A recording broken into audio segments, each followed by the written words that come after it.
Hey everybody, I'm Joe Sullivan, a co-founder of industrial marketing agency Gorilla76, and today we're going to be talking about the 6 building blocks manufacturing organizations really need to have in place for their websites to serve as business-generating tools instead of just digital brochures that kind of talk about what they do and how great they are. So I'm going to start by introducing these 6 building blocks, and then we're going to jump over to my screen and we'll take a quick look at what each of them kind of looks like within the context of a real website. So starting with this first building block, a flexible content management system. In short, a content management system, or a CMS, is exactly what it sounds like really. It's a software platform used for managing all the information on your website. The reason your CMS is so important is that the process of building a website can't be looked at anymore as a project where you have a start date over here and an end date over here. Instead, your site needs to go through a continuous improvement process as you learn how visitors use it, what content they're consuming, and kind of why they are or aren't converting into real leads. So for continuous improvement to happen, you need to have the ability to quickly make edits on the fly without having to go through your IT guy or your web design company every time you need to change something. Our CMS, our content management system of choice for Gorilla and our manufacturing clients, is WordPress, hands down. It's estimated at this point that WordPress powers something like 25 to 30% of the internet, and for good reason. The platform is open source, meaning that code is freely available to developers who can modify it, edit it, make it better or customized to their needs. And that means thousands of developers are out there constantly making WordPress better. Lite CMS and Joomla are a couple alternatives that you could use as well. The second building block is thought leadership content. I can't emphasize enough how important content's going to be in your online marketing and lead generation strategy as a manufacturer. So just about every manufacturer's website at this point is filled with service and product pages, maybe some case studies, ultimately things that are kind of all about them, right? How great they are, why you should be their customers. And I don't disagree that this content needs to be there. After all, you need to state your value proposition, you need to make it clear to your potential buyer that you may have what they're looking for. But during that industrial buying process, the reality is this: your customers and your website visitors don't care about you. They care about themselves, right? And at least until they're confident that you understand the problems they have, the challenges they're trying to solve, and the goals they're trying to accomplish, they're thinking about themselves. So if you think about the best sales professionals out there, they're problem solvers, right? They're able to demonstrate that they can understand the pains of their buyers. And your website kind of needs to act the same way. Only once that happens do the ears of those potential buyers start to open up. So what am I talking about when I say that thought leadership is building block number 2? And I'm talking about content that helps answer common questions, solve common problems, and in the process of doing so earns the trust and attention of your website visitors. Only then does it prompt real sales conversations to happen. It's estimated that over 50% of the business-to-business buying process happens before the buyer even makes contact with sales. And so you really need your content to deliver during the first half of that buying process. Thought leadership content can come in a variety of forms, from educational articles to white papers, downloadable guides, ROI calculators, videos like this. The key is that your thought leadership content is there to be helpful and not to talk about you, but to help your buyer solve problems. Okay, the third building block is on-page SEO, or search engine optimization. This is all about ensuring that your website is optimized to show up in Google searches related to your offerings and your areas of expertise. There's still a lot of old school thinking and really terrible advice out there from SEO professionals. Things like stuff your site with keywords, write a bunch of mediocre content with those keywords incorporated into it, build as many links as possible from anywhere on the internet back to your site. We've covered the complexities of SEO in much more depth elsewhere, and we'll link to some of that content in the page notes here, but because right now we're talking about on-page SEO, or sort of what you can control from within the walls of your own website, we'll keep it short here.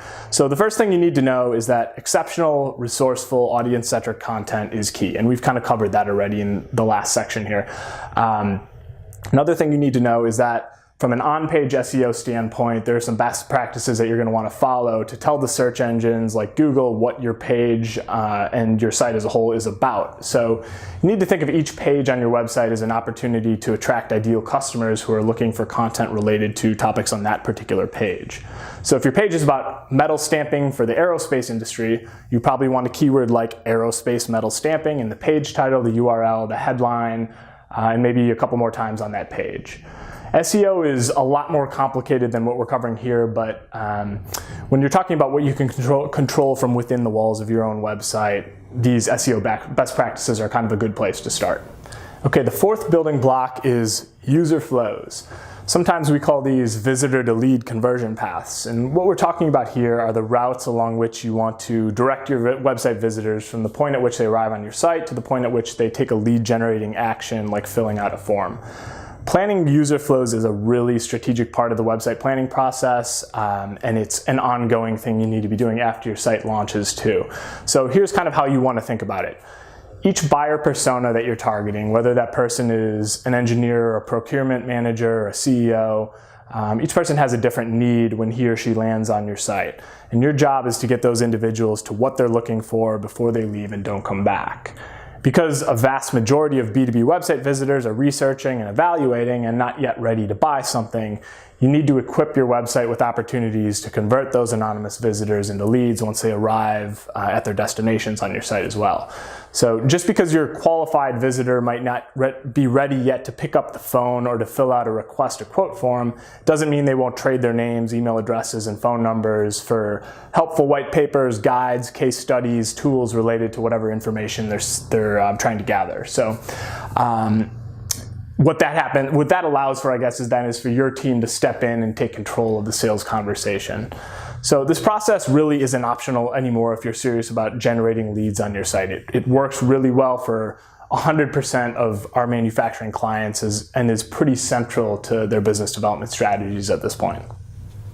The fifth building block is mobile-friendly design. In a 2017 study about digital media use in the industrial sector, a company called Global Spec reports that engineers spend 21% of their online time on smartphones and tablets, and that percentage is growing, not shrinking. So, what kind of user experience do you think your visitors are getting if they're constantly pinching and scrolling as they try to navigate your site on their phone?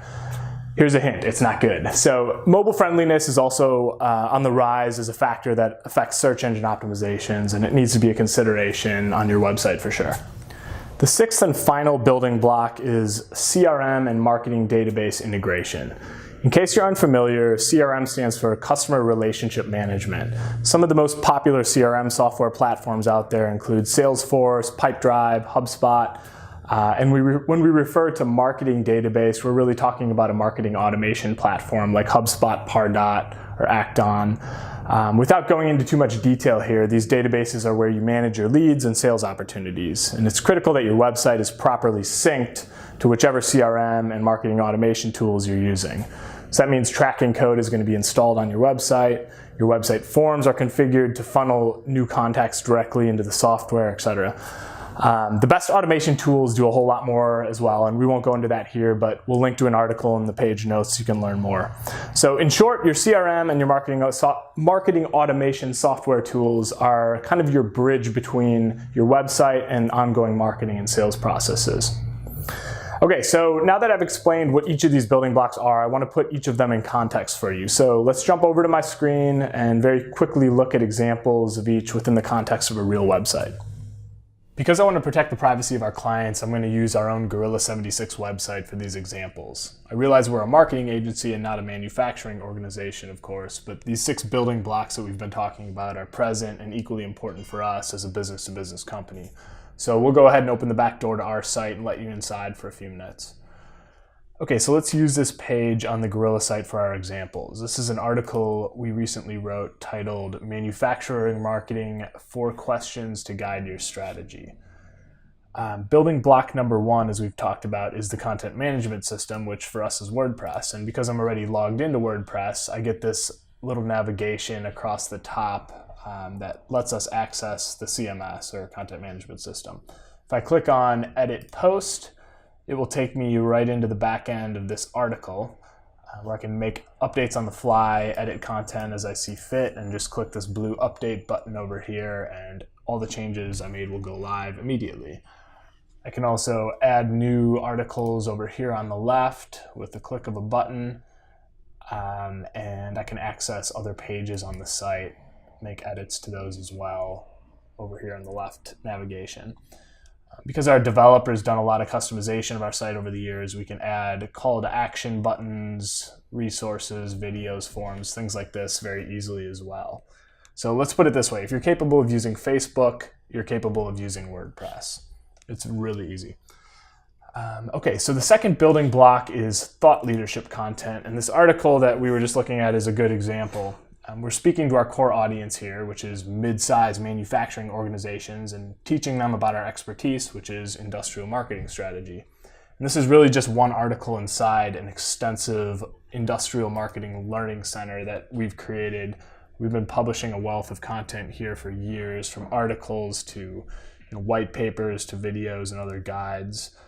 And all that stuff is written for that exact manufacturing audience that we target as an organization. The third building block is on-page search engine optimization. So as you can see, we've targeted this keyword manufacturer marketing here. It's up here in the page title. It's here in the title of the article or main headline on the page. We've used it in other places on the page. Not keyword stuffed it, but we've used it, and we've used related phrases in some places as well, like marketing for manufacturers here in the URL. We used marketing for manufacturers down here in one of the sub headlines on the page. And sort of, the combination of this content being thorough and targeted and making use of on-page SEO best practices and also the credible links that we've built to that page from other sources on the internet as well has helped us to rank first organically for manufacturer marketing, as you can see here. And we're also ranking first for marketing for manufacturers in the same way. And it's worth noting that we get a lot of our best leads through this page directly out of related Google searches. Okay, the fourth building block is user flows, or visitor to lead conversion paths, as we sometimes call them. While we make it easy for visitors to request a consultation up here in the top navigation when they're ready to do so, we also understand that most visitors aren't ready to buy right away, as we've talked about earlier. So we make sure we equip our pages with other calls to action. In this case, we're thinking about what this person might care about, what else they might maybe download, or how we could get them to fill out a form. And so here we're saying prioritize your marketing spend and maximize ROI, and encouraging them to download our How to Audit Your Industrial Marketing Strategy guide. So we're driving them to this piece here where we kind of tease them at what they'll get if they'll download the guide, and ask for some contact information in exchange for it. And it's really through these conversion focused pages that we generate a majority of our leads at Gorilla, and the same goes for almost all of our manufacturing clients. The fifth building block is mobile friendliness. So let me exit full screen here and we'll show you what I'm talking about. As the size of your browser window shrinks, you can see how the content on your website adjusts to sort of fit that size. So this is about the width that you'd find of the content on a mobile phone, and maybe this is what a tablet looks like, or an iPad versus a desktop computer that's small or big. And so the content adjusts based on what device you're on, which is referred to often as responsive website design. And then finally, we have the sixth building block, which is CRM and Marketing Database integration. So when somebody fills out a form like this on our website, this form is actually hosted through our CRM and marketing automation software, HubSpot. And inside the software, a contact record for anybody who fills out these forms is automatically created for us. And then, inside of these contact records, I can add notes to their profiles, see what pages they've viewed on the site, and set alerts to tell me when they revisit our site. I can also track open deals that are going on the sales side of the software. Pop over there real quick. Deals can be tracked here. I can set tasks for myself, forecast what the pipeline looks like at any given point in time, build reports, send email campaigns, and there's just a ton you can do between the marketing automation and sales sides of the software. So for Gorilla, HubSpot's a really important tool in both our marketing and sales processes, and over half of our clients use it as well. Okay, that wraps it up for today. So thanks for bearing with me. I know that was a lot to cover. As I mentioned, I'll post some of the related resources in the page notes on our site. I also encourage you to subscribe to our industrial marketing newsletter to get more content like this in your inbox once or twice a month. Just visit gorilla76.com/newsletter to subscribe. And then finally, if you'd like to set up a free consultation to talk about your website and how it fits into the bigger business development picture for your organization, please fill out the request a consultation form on gorilla76.com. So thanks for watching.